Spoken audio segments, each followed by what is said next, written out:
दूसरे लेसन में rich dad ये सिखाते हैं कि इंसान के लिए पैसों की समझ बहुत ही ज़्यादा ज़रूरी है, लेकिन आमतौर पर दुनिया के हर देश में हर तरह की पढ़ाई होती है सिवाय फाइनेंशियल एजुकेशन के। ऐसा इसलिए क्योंकि एक सिस्टम बना हुआ है कि खूब पढ़ो, अच्छे नंबर लाओ और फिर एक अच्छी नौकरी करो। पर सच्चाई यह है कि किसी भी तरह की जॉब आपको कभी भी अमीर नहीं बना सकती। मान लीजिए कि कोई भी इंसान बहुत पढ़ लिख कर मेहनत करके डॉक्टर या इंजीनियर तो बन जाता है, लेकिन वो भी 9 to 5 की नौकरी के चक्रव्यूह में फंसकर रह जाता है, जैसा कि हमने फर्स्ट पॉइंट में बात की थी।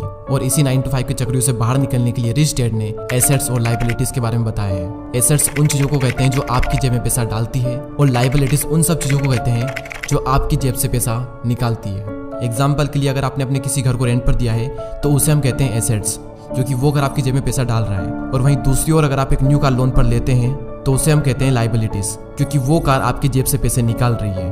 और अमीर बनने के लिए सबसे ज़्यादा जरूरी चीज़ है कि आप एसेट्स खरीदें और लायबिलिटीज को जितना हो सके उतना कम करें। और ये सब बातें आपको दुनिया के किसी भी स्कूल में नहीं सिखाई जाती, क्योंकि वहाँ पर तो सिर्फ आपको अच्छी जॉब को हासिल करने के बारे में ही सिखाया जाता है। ये कभी भी नहीं सिखाया जाता कि अपने पैसों को ग्रो कैसे कराया जाए। और इसीलिए फाइनेंशियल एजुकेशन का सीखना बहुत ही ज़रूरी है।